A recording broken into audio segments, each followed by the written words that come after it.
5 Have Plenty of Fun by Enid Blyton.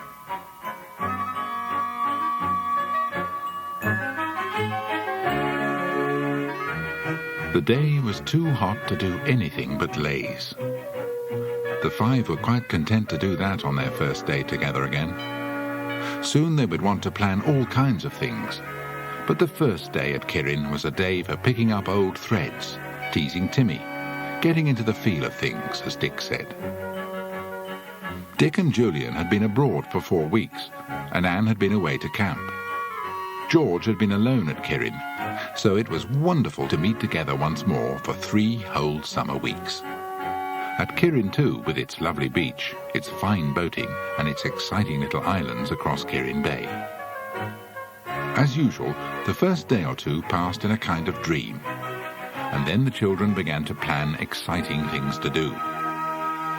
On the 3rd day, the phone rang. I'll go. Hello? Oh, hello. Yes, that's right, it's Julian. Uncle Quentin. Shall I fetch him? Hello? Hello? Funny. Who was it, Julian? He didn't actually say, but I think it was the American. You know, the one who came to lunch the other day. He said I was to tell Uncle Quentin that he was coming here tonight. Late, he said, and that Uncle Quentin was to wait up for him, because it was important. Dear me. Is he going to stay the night, then? He didn't say, Aunt Fanny. I'm sorry I couldn't find out any more. Just as I was saying I'd fetch Uncle Quentin, he rang off. How mysterious. And how annoying. I only hope nothing's gone wrong with the work your uncle's doing. I know it's tremendously important. Perhaps Uncle can ring him up and find out a bit more. Where is he, anyway? He's gone down to the post office, I think. I'll tell him when he gets back. Uncle Quentin seemed as surprised as anyone else about the phone call, and was inclined to blame Julian for not finding out more details. The next morning, the children all kept out of Uncle Quentin's way. He was obviously feeling very cross. They heard him grumbling loudly to his wife. They heard him slam down his desk lid, as he always did when he was bad-tempered, and then he settled down to his morning's work. A little while later, Anne discovered that Aunt Fanny had put a camp bed in the corner of the room she shared with George. She was very cross at this news. She certainly wasn't going to have anyone else in her room. She was about to march off and tell her mother what she thought about it, when the study door downstairs opened, and a voice bellowed out. Fanny! Tell the children I want them. Tell them to come to my study at once. Gracious! Whatever can we have done? No idea. We'd better go anyway. We're here, Quentin. Good. Because I've got something important to say that concerns all of you. You remember those 2 friends of mine, scientists working on a scheme with me? You remember the big American? Yes? Well, he's got a daughter. Let's see now. She's got some silly name. Berta. Don't interrupt me, Fanny. Yes, Berta. Well, Elba, her father, has been warned that she's going to be kidnapped. Whatever for? Well, it so happens that he knows more about a new scheme we're planning than anyone else in the world. And he says that if this girl... Berta? That if this Berta is kidnapped, he will give away every secret he knows to get her back. What's he made of? How can he even think of giving away secrets for the sake of a silly girl? Quentin, she's his only child and he adores her. I should feel the same about George. It's a good thing you don't know any secrets. You give them away to the milkman. This is no laughing matter. Anyway, he came to ask me if we'd take this Berta into our own home for 3 weeks. By that time, the scheme would be finished and launched, and our secrets will be safe. But why has she got to come here? She has no relations in this country, dear, and no other friends they can trust. Don't worry, Aunt Fanny. We'll look after Berta. Thank you, Julian. I know you all will. Huh. When is she coming, anyway? Tonight, by boat. We'll let Joan into the secret, but nobody else. Understood? Of course. I suppose so, but I bet Timmy will hate her. Now don't go and make things difficult, George. We're all agreed it can't be helped. So for the rest of the day, the children all tried to have as good a time as possible and went out in George's boat for a long row to Lobster Cove. Aunt Fanny had again packed them a wonderful lunch. They had enough food for tea too, and didn't get home until the evening. The sea was calm and blue, and the children could see almost to the bottom of the water when they leaned over the side. The sky was the colour of harebells as they rowed into the bay. Then they made their way to Kirin Cottage.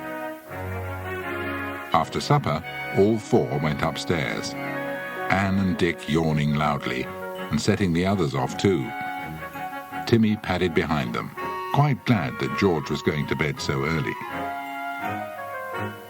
They were all asleep in 10 minutes. The boys slept like logs and didn't stir at all. The girls fell fast asleep for about 4 hours, and then George was awakened by hearing Timmy growl. She sat up at once. After a minute, Timmy growled again. George heard the sound of quiet footsteps on the stairs. Then the bedroom door was slid softly open, and 2 people stood in the light of the landing lamp. One was Aunt Fanny. The other, of course, was Berta. Tell Timmy not to make a sound, George. Shh, Tim, shush. This is Berta, George. She's been terribly seasick, poor child. Oh, now let's get these things off. What am I to call you? Oh, you'd better call me Aunt Fanny, as the others do, I think. I expect you know why you've come to stay with us, don't you? I didn't want to come. I'm not afraid of being kidnapped. I've got Sally to look after me. Oh, Sally, dear. My dog. She's downstairs in the basket. A dog? We can't have a dog here. Mine would never allow that. Would you, Timmy? Well, I brought my dog, and she'll have to stay now. I wouldn't go anywhere without Sally. Mother, tell her how fierce Timmy is. I won't have anybody else's dog at Kirin Cottage. Don't be silly, George. Now, Berta, come on. Let's be getting you into bed. Pops, that's my father. Always let me have Sally in my room, sleeping on my feet. She will not. No dog sleeps in my bedroom except Timmy. Now, don't talk any more. We can settle everything tomorrow when you're not so tired. I'll look after Sally tonight for you, Berta, I promise. She can sleep in Timmy's kennel. Now, lie down, the both of you, and go to sleep. All right. Good night, Mother. George was first awake in the morning. She had once remembered the events of the night before, and looked across at Berta in the camp bed.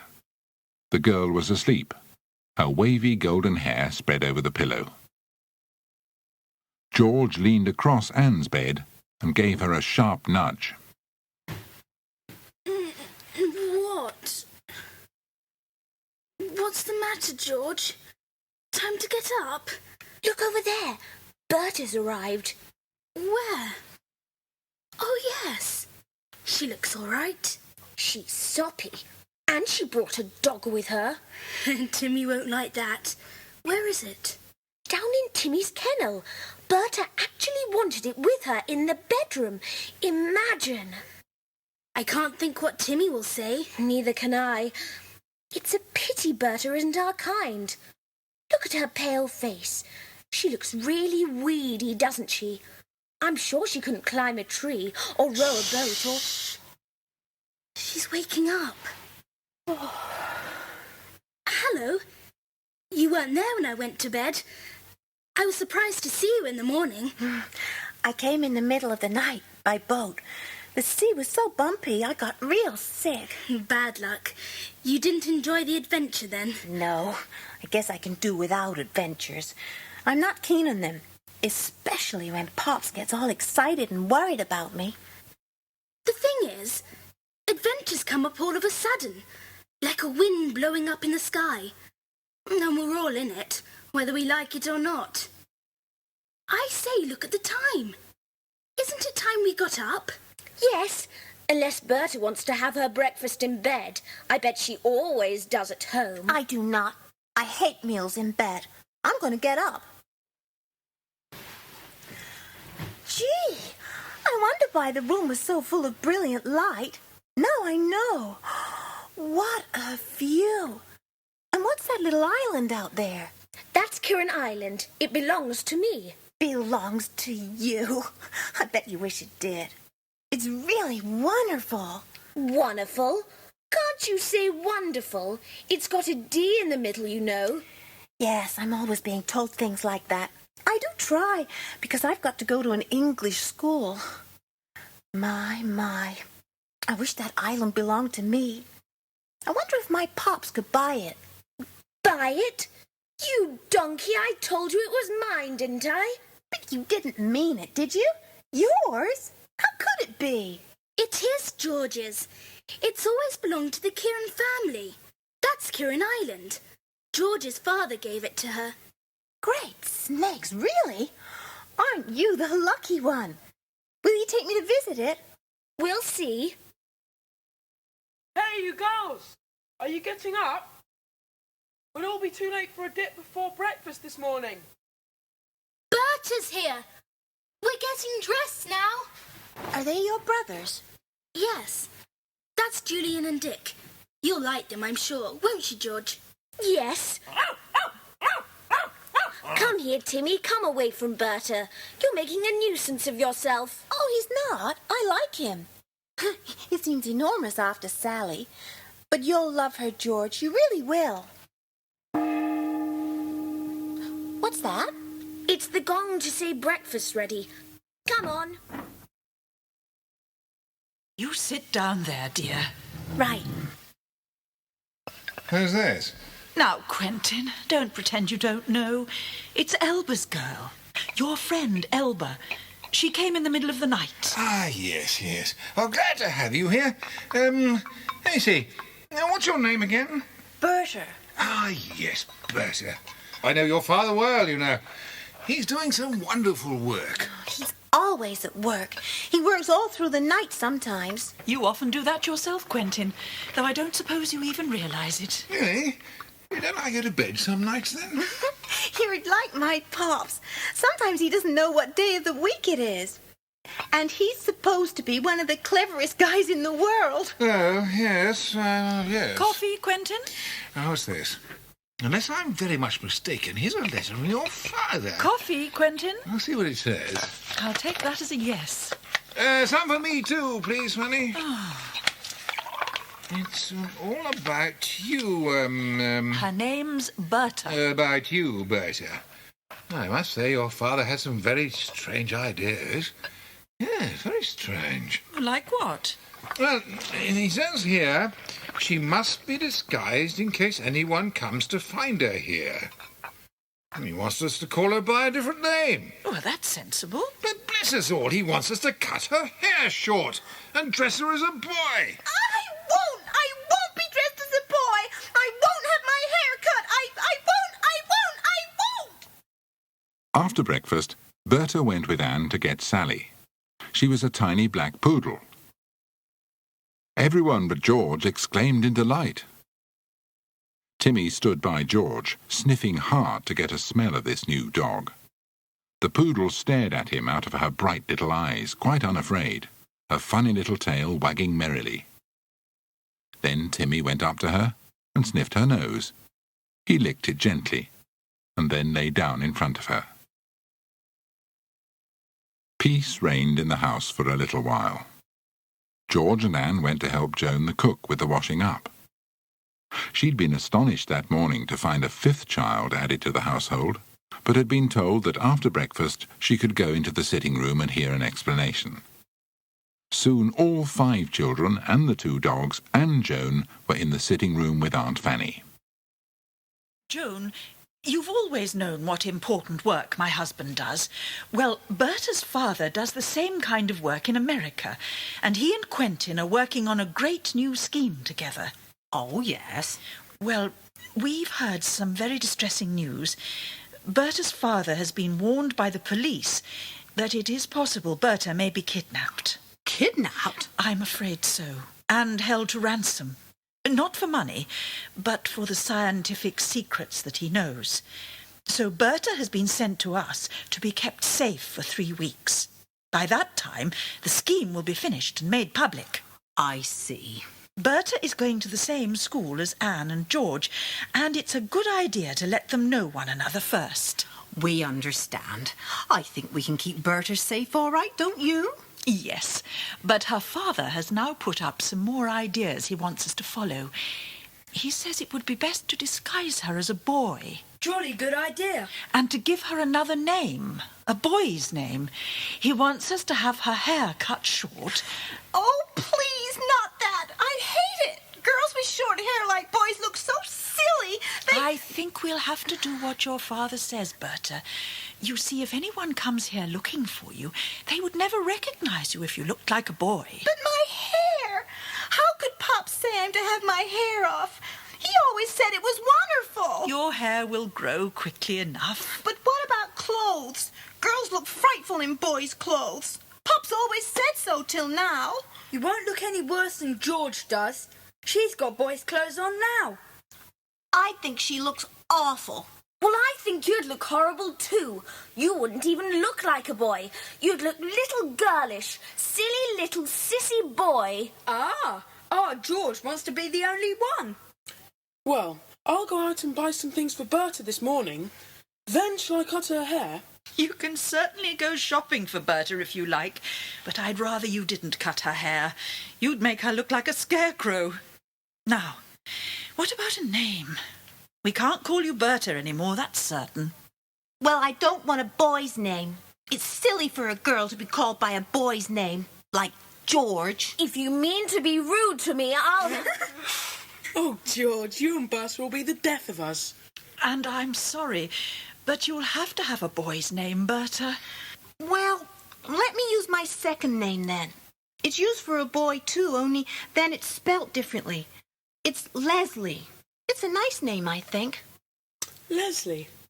Yes, it rather suits you. All right then, everything's settled. Not quite. I just want to say that you mustn't let Berta, Leslie, out of your sight at all. The local police here know that we have Leslie with us and why, and anything can be reported to them at once.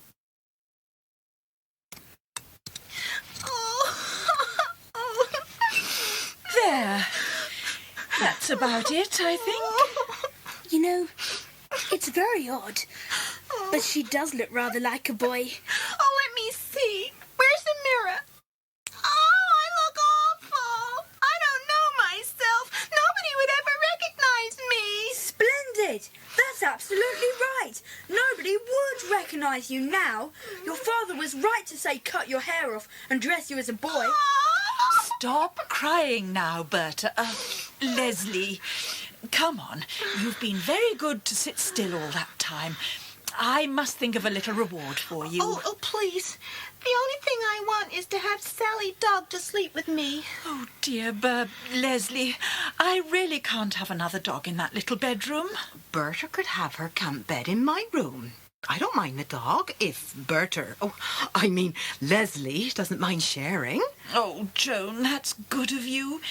And your bedroom's in the attic. Kidnappers wouldn't think of looking in your room for one of the children. Thank you, Joan. You're just wonderful. Wonderful! Yes, the word is wonderful. Won't you ever get it right? I'd like to know how I can get on with my work with all this hooting and cackling going on. Who's this? Don't you know, Father? Of course not. Never seen him in my life. Don't tell me it's somebody else come to stay. It's Berta. Berta? Now, who's Berta? Seen or heard that name before. The girl you thought might be kidnapped? Oh, Berta Elba's girl. Good heavens. Why, your own father wouldn't know you. I just hope I remember who you are. Well, I must get back to my work now. You children had better have lunch at home today. It's too late now to start making sandwiches for a picnic. Is there time for a bathe? Yes, if you come in at about 12 o'clock. Good. Let's go then. Come on, everyone. Soon they were down on the beach. It was fun to be 5, fun to chase one another in the sea, to swim under the water and grab somebody's leg. Anne laughed till she choked when she saw somebody heave themselves out of the water right onto George's back and duck her well and truly. It was Berta, and what was more, George couldn't catch her afterwards. Berta could swim much too fast. She could dive well too and swim underwater even longer than the boys could. Sally the poodle was a great success as well. Even George couldn't go on disliking the happy, dancing little dog. She trotted and capered about, and Timmy was her adoring slave. Another day passed peacefully by, and the 5 children and 2 dogs were out of doors all day long, swimming, boating, exploring, really enjoying themselves. Berta wanted to go over to Kirin Island, but George kept making excuses not to go. The others kept on at her, and eventually she said that perhaps they could go the next day. But when it came, something happened that upset their plans for going to Kirin Island. A telephone call came for Uncle Quentin, and immediately he was in a panic. Penny! Penny, where are you? Pack my bag at once! At once, do you hear? Quentin, whatever is it? Elba says he's found a mistake in our calculations. It's nonsense. Why can't he come here and work?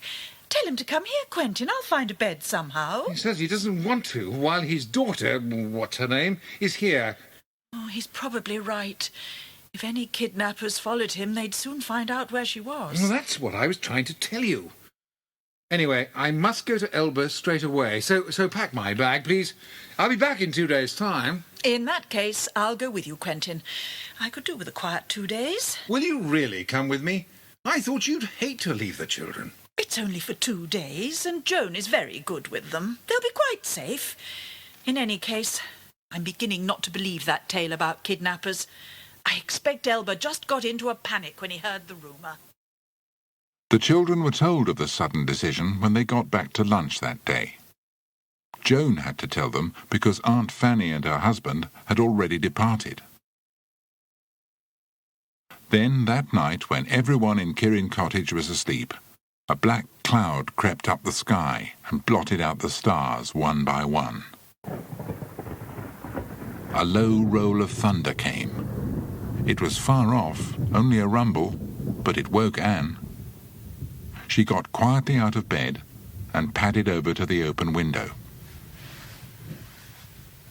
Then she heard another sound, the chug-chug-chug of a motorboat. It sounded quite far out in the bay. Now she saw a light, very faint, out at the entrance of the bay. It shone for a while, moved here and there, and then disappeared. Anne was puzzled. She thought that perhaps the motorboat was behind Kirin Island. The island would hide the boat and its lights. But what was the moving light she saw? Was it someone on the island? Anne's eyes were getting so sleepy she could hardly keep them open. There was no more thunder and no lightning at all. She yawned and crawled into bed. In the morning, Anne had almost forgotten her watch at the open window the night before. The 5 children and 2 dogs went off down to the beach. Look at Sally chasing Timmy in the sea. Aren't they having fun? You're telling me. Oh, you smell of seaweed, Timmy. Oh, I don't want you lying next to me like that. I say, look all of you. What is it? There's someone on Kirin Island, though I can't see them. Someone lying down, looking through binoculars at our beach. Can you see the sun glittering on the glasses? Yes, you're right. Gosh, what a cheek. Cheek? It's a lot more than cheek. How dare people go on my island? That reminds me. I thought I saw a light on Kirin Island last night too. When? There was thunder which woke me up. I got out of bed hoping to watch a storm, but it didn't come. Then I heard a motorboat far out in the bay, but I couldn't see any lights, except for a faint moving one I thought was on Kirin Island. You could have woken me. Well, I may have been mistaken. I was very sleepy. Well, if there was someone there last night, I doubt if it's trippers. And it does seem a bit odd that anyone should be using the island to spy from. Perhaps it's kidnappers. Yes. If it occurred to them that Berta might be with us, it would be a good idea on their part to land on the island and use it to spy on the beach. Well, I think we should go across now and chase them away, whoever they are. First, we ought to consider whether that's a sensible thing to do. To go to the island with possible kidnappers there on the lookout for Berta. Leslie, I mean. We could go without her. We could leave her with Joan. That would be a foolish thing to do. Anyone watching us coming across would see that one of the 5 was missing and would guess at once it was Berta. No, if we go, all of us must go. They decided to go to Kirin Island immediately after lunch and told Joan what they had seen on the island. She took a grave view of it and said they should ring the police, and Julian promised they would if they found anything suspicious. Soon all 5 children and the dogs were in George's boat. The boys took the oars and began to pull hard towards the island. Timmy stood on the prow as he loved to do, 4 paws on the edge of the boat. Berta gazed eagerly at the little island as they drew near. She'd heard so many tales about it. How lucky George was to own an island like this. There was a smooth inlet of water running between rocks, making a natural little harbour. The boat slid smoothly into the inlet and up to the beach of sand. Dick leapt out and pulled it up the shore. Then George led the way up the sandy beach to the rocks behind. Welcome to Kirin Island, Berta. Rabbits! Thousands of them! Why, they're everywhere. Are they tame? No, but they haven't learned to run away properly either. That's because not many people come here and frighten them. Whoever was here this morning scared them, all right. Gosh, don't let's forget there may be people here. Well, I can't see anyone so far. Let's make for the top. Cigarette ends. Look. Fresh ones too. There are people here, that's certain. Walk ahead of us, Tim. What was that? What? I thought I heard something. It's a motorboat. That's what I heard last night. They're escaping. Quick, let's run up there. We may see them. There it is, a motorboat. Pity we haven't brought our binoculars with us. Why didn't we think of it?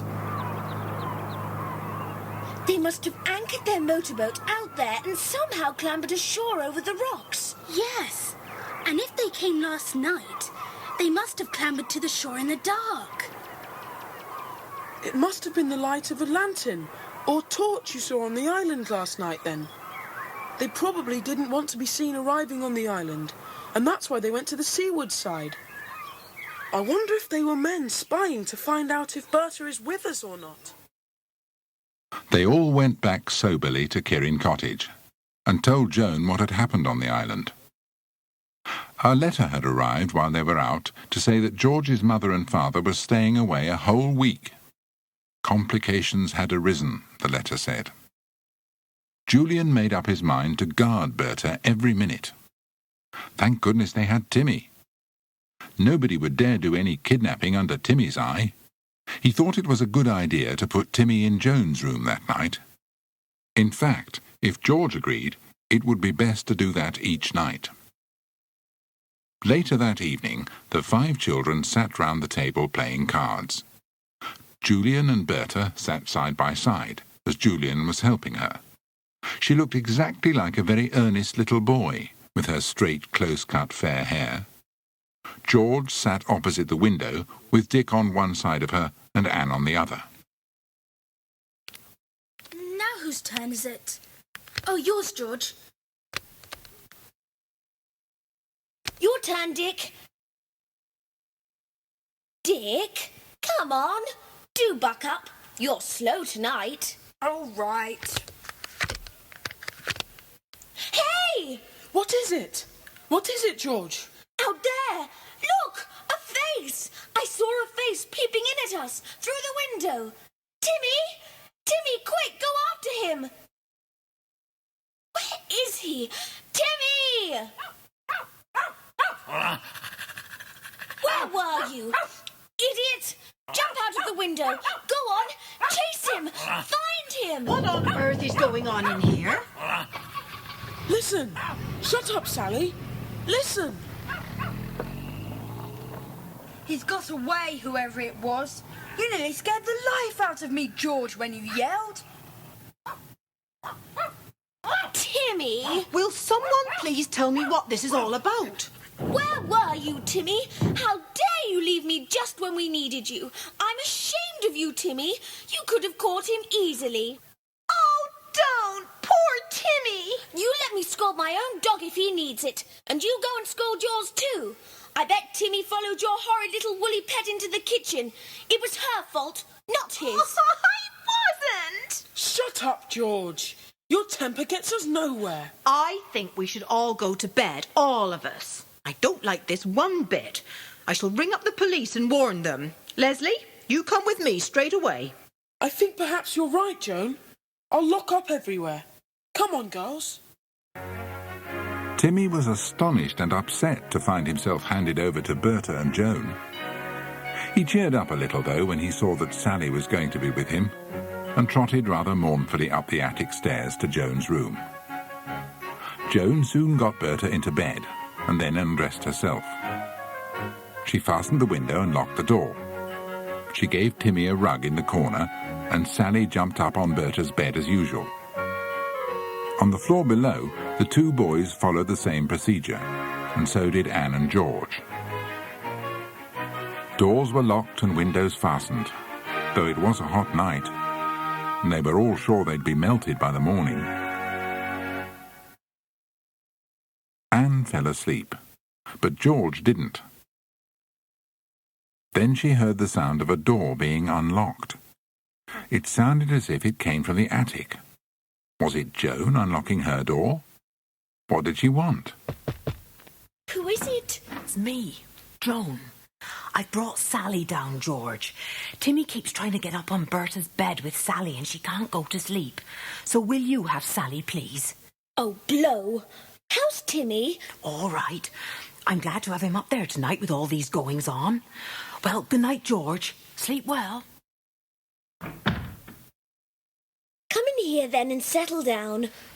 Oh, why do I have to put up with you instead of my Timmy? What's going on? Sally's in here. Joan brought her down.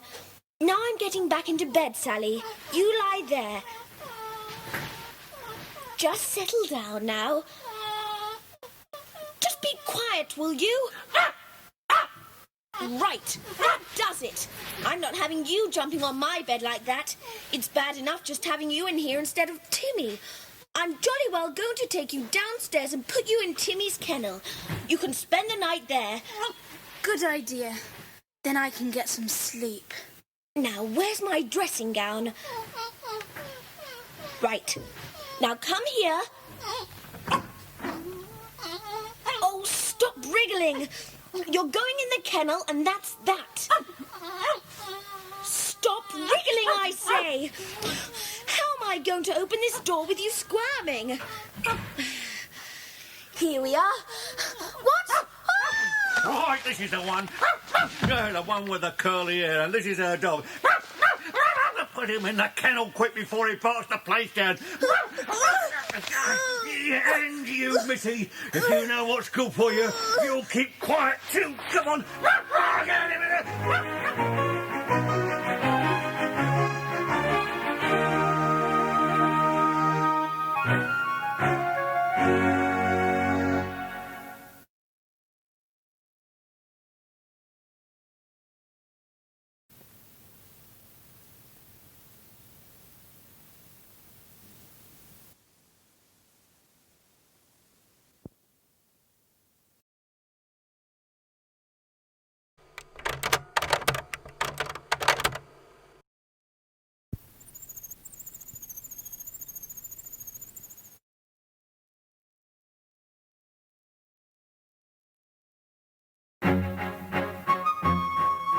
Next morning, about 7:30, Joan went downstairs as usual.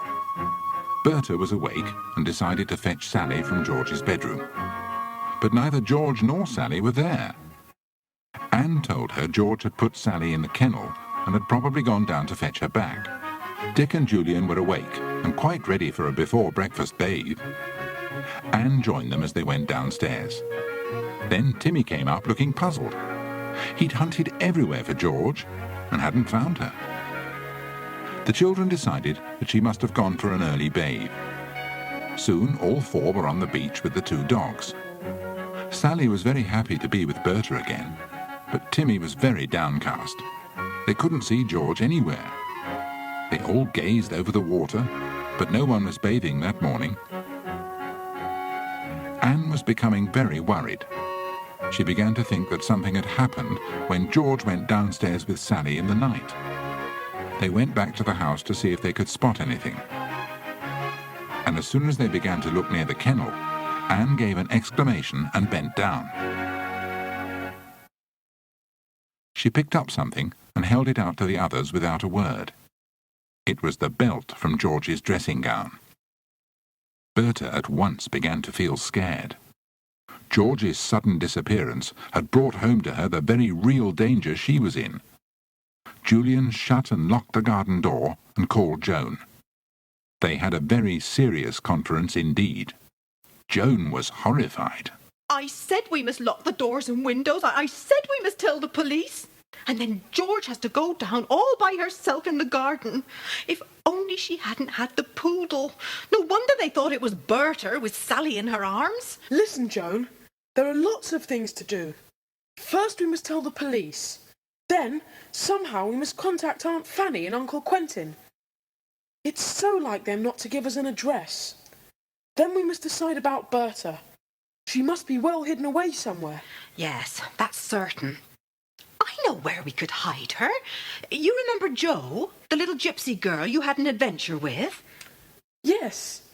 She lives with your cousin now, doesn't she? She does. She would have Berta straight away if she knew about this.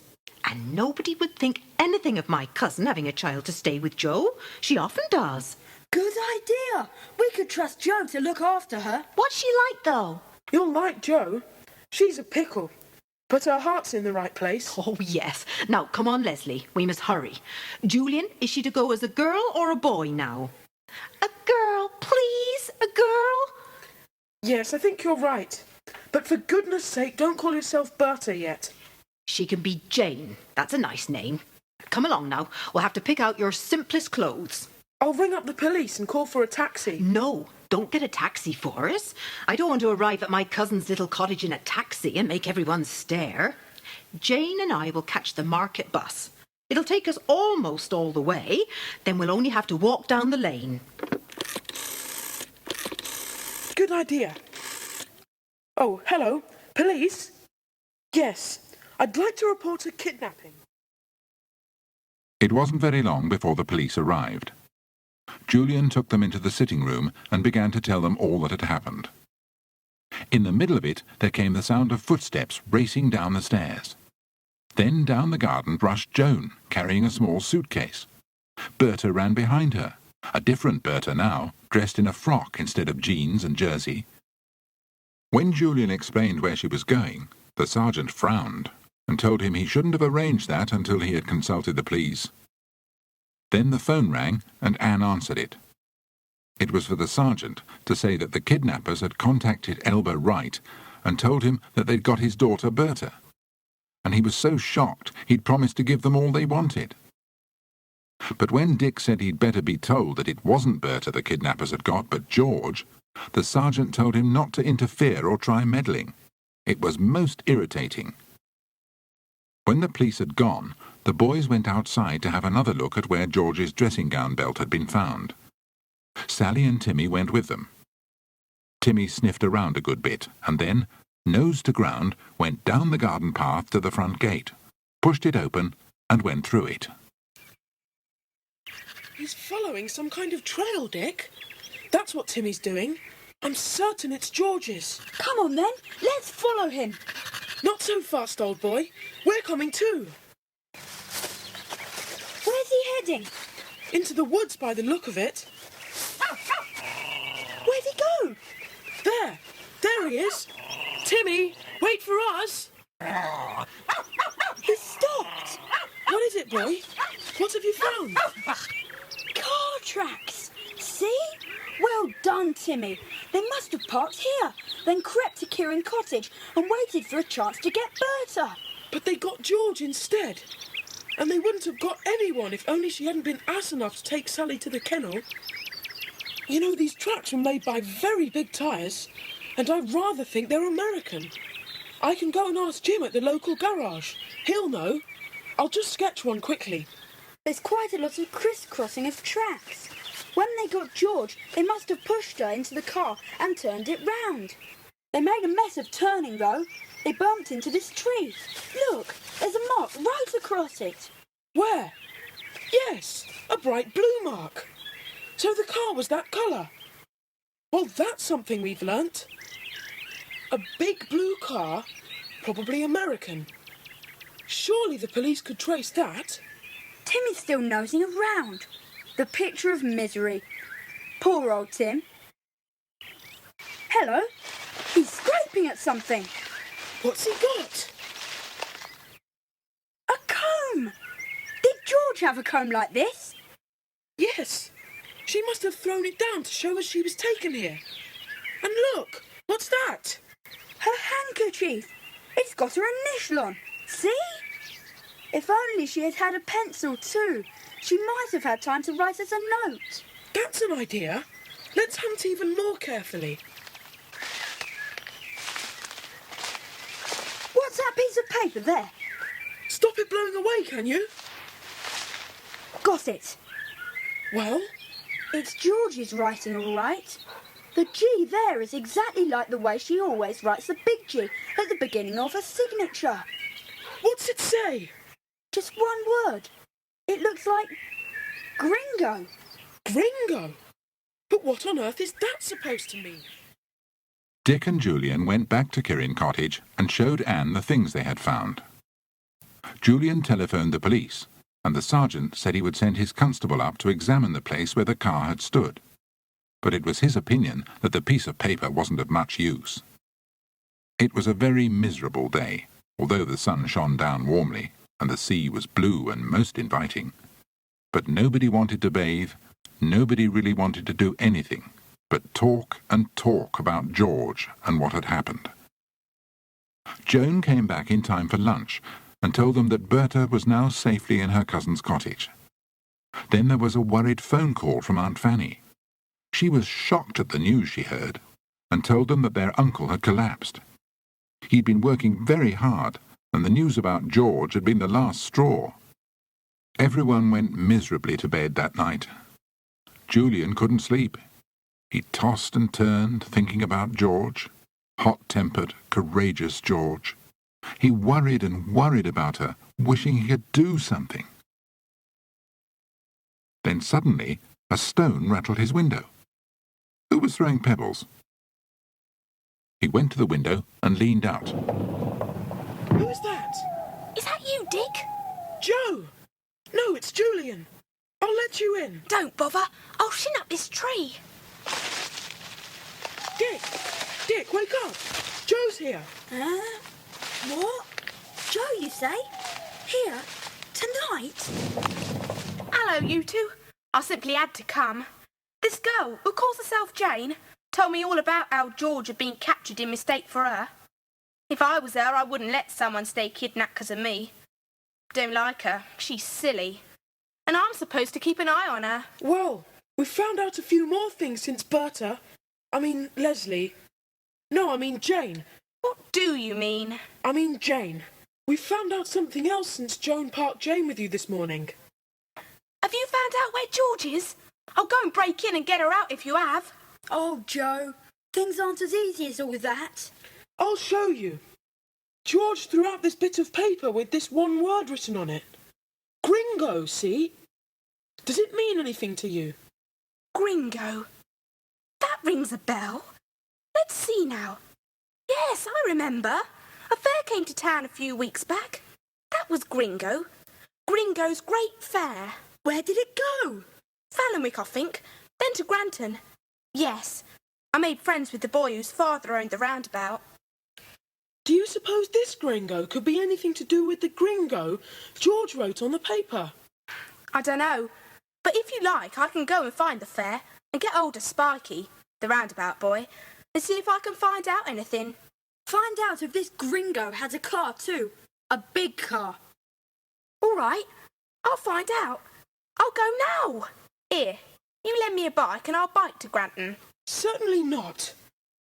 Just thought you'd like to help. Might be this gringo has got George somewhere. Oh, come on, Julian. Let me have a lend to your bike. No. Thanks very much, but I'm not letting anyone ride to a fair in the middle of the night. Suit yourself. Well, I'll best be off. Give our love to Jane. Sean. Phew, what a girl. Fancy wanting to ride all the way to Granton tonight. Well, I'm jolly glad you wouldn't let her take your bike. It's a good thing she wouldn't dare to disobey you. What's that? What? My bike! She's taken my bike! The little monkey! Next morning, Joan came running upstairs to Julian's bedroom with a note from Joe to say that she had seen Spiky and he was coming over at 11. She promised to bring Dick's bike back at the same time. She even managed to find time to clean it before she left home, and arrived with it so bright and gleaming that Dick hadn't the heart to scold her. Shortly after Joe arrived, a short, plump boy appeared. He had a mop of black hair which stuck up in curious spikes at the crown. Meet Spiky, everyone. Hello. Hello. What's all this about then, Joe? I wasn't half scared when you came tapping at the window last night. Well, the thing is, we're interested in somebody called Gringo. Oh, Gringo? A lot of people are interested in Gringo. You know what we say at the fair? We say Gringo ought to put up a notice. All dirty work done here. He's a bad lot, Gringo is, but he pays us well. He owns the fair, doesn't he? Yeah. The thing is, Spiky, George, that's our cousin, she's been kidnapped. Kidnapped? Phew, really? And we found this piece of paper with the name Gringo on that she must have dropped. What do you mean, she? I thought you said it was George who was kidnapped. George is a girl. Her real name's Georgina. Oh, I see. Well, I bet old Gringo's at the bottom of it. Last week he went off up to London. Told my pa he was onto a big job. An American job, he said it was. It sounds as if it fits. Spiky, this kidnapping happened the night before last. Did anything unusual occur in the fair camp, do you know? No, I don't think so. Gringo's big double caravan is still there, so he can't have gone. He had it moved right away from the camp yesterday morning. Said there was too much noise for his old ma, who lives in his posh caravan and looks after him. I suppose you... I've got an idea. Suppose that caravan was moved for another reason. Supposing somebody was making a row inside the van. Somebody shouting for help. Yeah, could be. I've never known Gringo move his caravan away from the camp before. Shall I do a bit of snooping for you? Yes. My word, it would be a bit of luck if we could find George so quickly. Let's all go to the fair this afternoon. Timmy too. He'd smell out George at once. The boys and Joe set off to the fair about 3:30 on their bicycles. Joe rode Anne's and Timmy ran beside them. They came to the fair and met up with Spiky, who pointed out Gringo's caravan.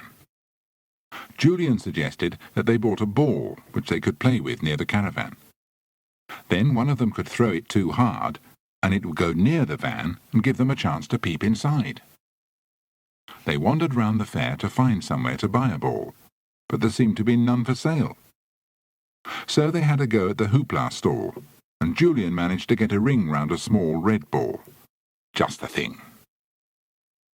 The three of them went to the clear space of the field that separated the caravan from the rest of the camp, and began throwing the ball to one another. Then Julian threw it so wildly that it ran right up to the wheels of the front caravan of the pair. In a trice, Dick and Joe were after it. Joe leapt up on a wheel and looked in at the big window, while Dick ran to the small van that was attached behind the big one.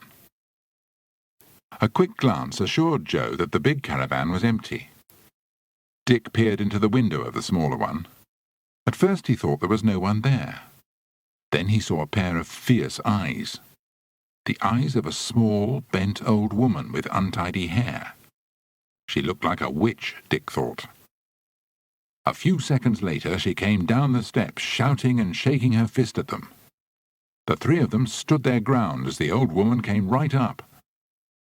Timmy, meanwhile, had slipped inside the second van. He was there half a minute, and then appeared dragging something behind him with his teeth. The old woman started screaming and hitting him.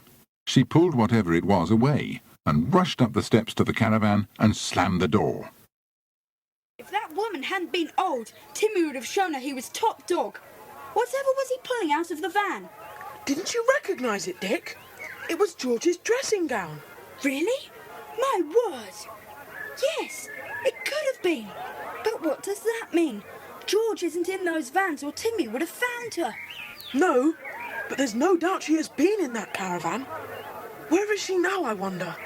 She must have been dressed differently. They must have had to dress her properly when they took her somewhere else. Look, Spikey's beckoning to us. Let's see what he wants. What is it, Spikey?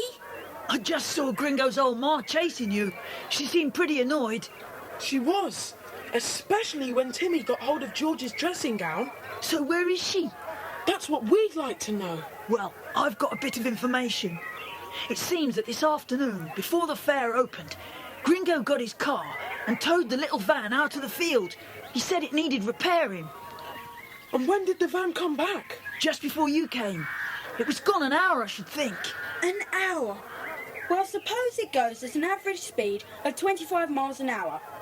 That would mean he'd gone somewhere about 12 miles away. Yes, but there are lots of places within the radius of 12 miles. I say, which is Gringo's car? Over there, under that big tarpaulin. It's a silver grey one, American. He thinks the world of it, Gringo does. American? Of course. But it's grey, Spikey says. Nevertheless, let's have a look at it.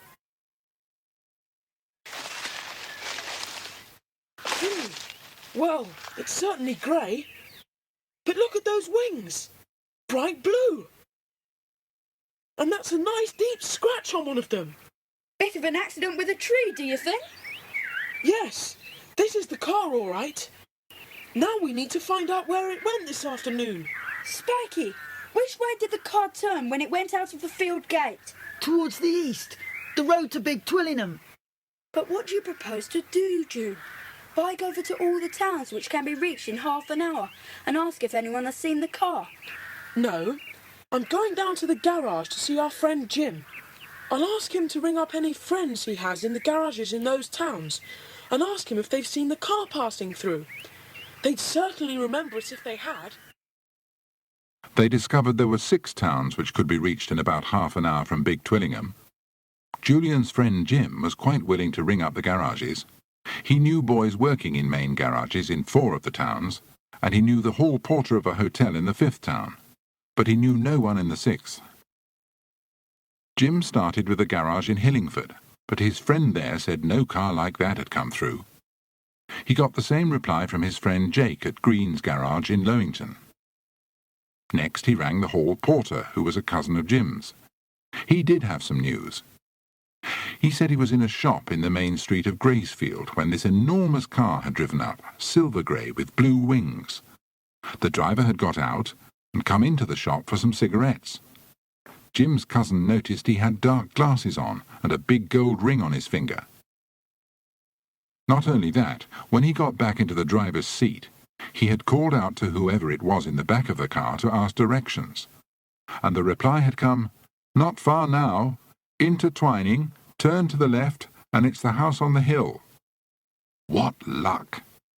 Julian, Dick and Joe sped back to Kirin Cottage, too excited even to talk. They flung their bicycles against the wall and ran in to tell Anne and Joan. Timmy and Sally sensed their excitement and danced around, barking loudly. We know where George is! We know! Well, I must say, Julian, it was really smart of you to make Jim ring up like that. What are you going to do now? Ring up that sergeant? No, I'm so afraid that if the police get moving in on this now, they'll alarm Gringo and he'll spirit George away somewhere else. Dick and I will go to this place tonight. I'm coming too. You are not. That's flat. You are not coming, Joe. But I shall take Timmy, of course. We really ought to ring the police. Joan, you sound like a parrot. If we're not back by morning, you can ring up all the police in the country if you want to. Well, I'm glad to say your uncle is better and they're coming home as quickly as possible, Julian. I had a phone call from your aunt today. Did they tell you anything about Berta's father? Oh, he's hanging on to his secrets happily now that he knows it isn't Berta who's kidnapped. I don't know if the kidnappers even know they've got the wrong girl yet. It's all hush-hush. Even your aunt and uncle are having to obey the police. Your poor aunt is so terribly upset about George. Yes, she must be frightfully worried. We've had so much excitement today that I've almost forgot to worry. Well, you be careful you don't go and land yourself in trouble. We'll be careful. Don't worry about us. We'll set off as soon as it's dark. Joe, you'd better go home after supper. Joe disappeared with many messages to Berta from Dick, Julian, Anne and Sally. Joan went up to bed at 10 because she was tired. Anne stayed up to see the boys off. At last the time came for them to go. It was 11:45, and except for a small moon, was a dark night with great clouds looming up. They set off on their bicycles, with Timmy loping along beside them. They knew the way by heart, for they'd studied the map so well. They rode through the silent, tiny village of Twining and took the lane to the left. It led up a steep, narrow lane which came to some iron gates. Julian climbed over them without much difficulty. They were bolted, not locked. He slid the bolts carefully and opened one gate a little for Dick and Timmy. Then, keeping to the shadowed side of the drive, they walked towards the house. The small moon came out from behind a cloud as they came near. It was an old house with high chimneys, an ugly house with narrow windows that seemed like watching eyes. Why do you keep looking round? I know I'm an idiot, but I've got that feeling that someone else is there. Well, we're here now. But how are we going to get in? The doors are sure to be locked. We'll have to try the windows.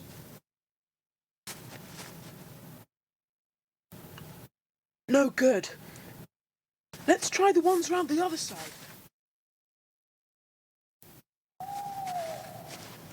Nothing. We've been round the house 3 times now. No door, no window we can get in, no ivy to hang on to. Nothing. What's that then? What? There! It's a coal hole. Why didn't we see that before? I suppose the moon was in last time we came round this part of the house.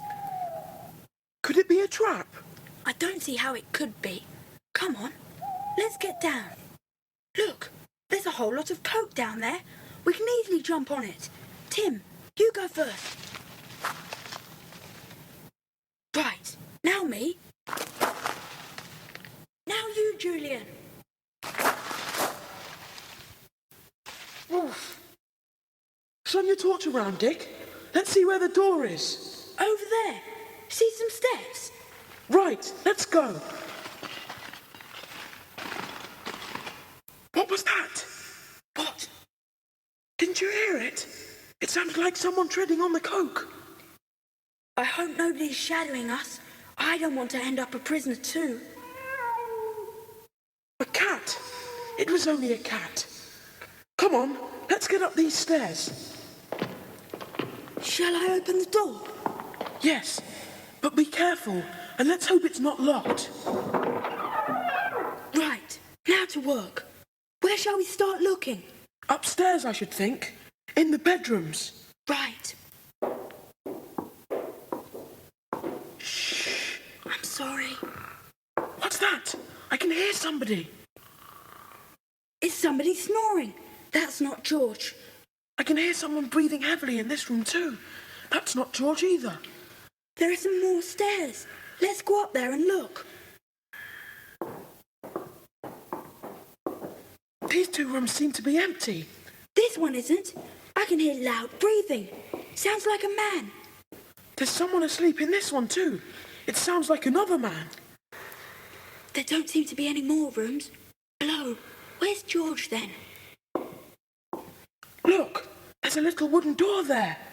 A door leading into the cistern room, I should think. She wouldn't be there. But wait a minute. There's a strong bolt on the door. Why would a cistern room need a bolt? Shh, not so loud. Yes, that's funny, I must say. But how are we going to get that door open without waking the people in those other rooms? We'll shut their doors first. Very quietly. We'll lock them. I'll go and do it. Quietly. I will. Right. Now let's see what's in here. Shine your torch in, Dick. Look, in the corner. There's someone lying on that mattress. Is it? Yes! What is it? Who? Shh! It's us, George. Dick and Julian. And Timmy. Oh, Timmy, I missed you so. Are you all right, George? Have you been treated well? Not very. But then I didn't behave very well. I did lots of kicking and biting, so they locked me in here. Poor old George. You can tell us everything when we've got out of here. Right. Shh! Not a sound. I'm going to open the door. Now we'll go down the stairs.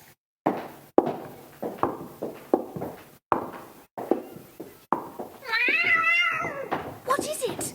That cat! Dick tripped over it. Dick, are you all right? We're coming down. Timmy, come back! What? Who's there? Kids, get them! Yeah. Gotcha! Tim! Get in there, you lot! Get him, Tim! For that dog, he's dangerous! Well, push the kids in there! Watch out for him! Get inside!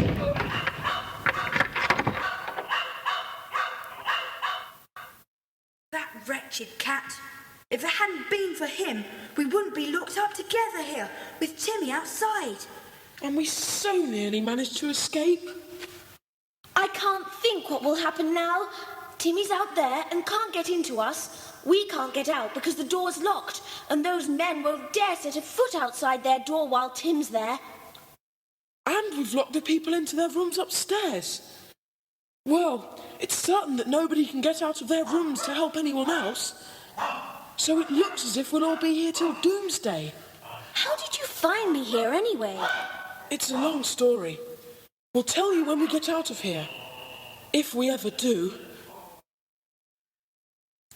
I say, Timmy's very quiet all of a sudden. What's happened? Dick, Julian, where are you? Gosh, it's Jo. What's she doing here? Ring here, Jo. Unlock the door. Oh, thank goodness. Let's get going. Just one thing. Where are you off to? To lock our friends in next door. And there they can stay until the police arrive in the morning. They can collect the whole lot. The men upstairs, too. We'll let them think Timmy's still guarding them, though. Good idea. We're off now, and you better look out for that dog in case he gets you. Let's go. You bet. And how did you get here, Jo? You were forbidden to come. I know, but I took Anne's bike and followed you. I kept feeling there was someone behind us. And there was. It was you, you little horror. Yes, it was me. Honestly, I thought you would never see that coal hole. So I took the lid off, hoping you'd see it then. And you did. What shrieks and shouts there were from Joan and Anne when the four arrived back at Kirin Cottage at last, at 3:30 in the morning. The stories had to be told again and again. First Dick, then Julian, then George, then Jo. They all talked without stopping. Joan cooked breakfast, and then everyone went back up to bed. Julian was asleep as soon as his head fell on the pillow. In 2 minutes, everyone but Joan was asleep too. She stopped to give Timmy a drink, and then went to lie down, thinking she would just have a rest and not go to sleep. but in half a second she slept too. The sun rose higher in the sky. The milkman came whistling up the path and left 4 bottles of milk on the step. The gulls in the bay circled and soared and called loudly, but nobody stirred at Kirin Cottage. A car came up to the front gate, and another one followed. Out of the first stepped Uncle Quentin, Aunt Fanny, Mr. Elber Wright, and Berta. Out of the second car stepped the sergeant and his constable.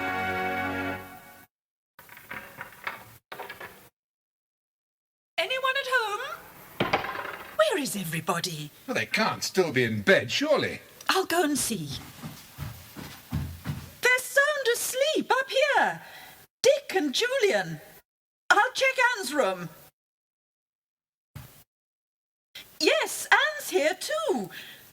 And good gracious, George is here, Quentin. Quentin, George is here. Well, how can she be? Oh, is that you, Mother? You're back. Yes, but how did you get here? We thought you were... I was, but Julian and Dick rescued me. Oh, well, I think you'd all better come downstairs and explain what's been happening. Come on, all of you. And it was Gringo, who owns Gringo's Fair, who was paid to kidnap Berta. Gee, really? But he kidnapped George by mistake. We found out where Gringo had taken her and went to rescue her last night. You go on, Dick. Gringo and somebody else are locked up in a room on the ground floor, and we've left 2 other people locked up in a top floor room. We've also left the front door open. So don't be too annoyed, Sergeant, because we really have tried to make things easy for you. We've rescued George, and now you can get the men. Well, look alive, man. They'll escape before you can get them if you don't hurry. Well, what's the address? I don't know. But if you go through Twining, turn left, and it's the house on the hill. And how did you find out all this? It'd take too long to tell you now.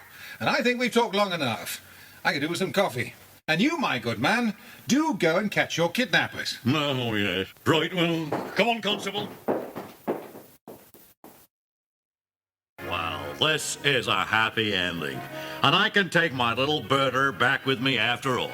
Oh, no. What do you mean, Berta? Gee, Pops, be a honey and let me stay on here. These kids sure are wonderful. Wonderful! Wonderful! Oh, yes, and you sure are wonderful too, Timmy.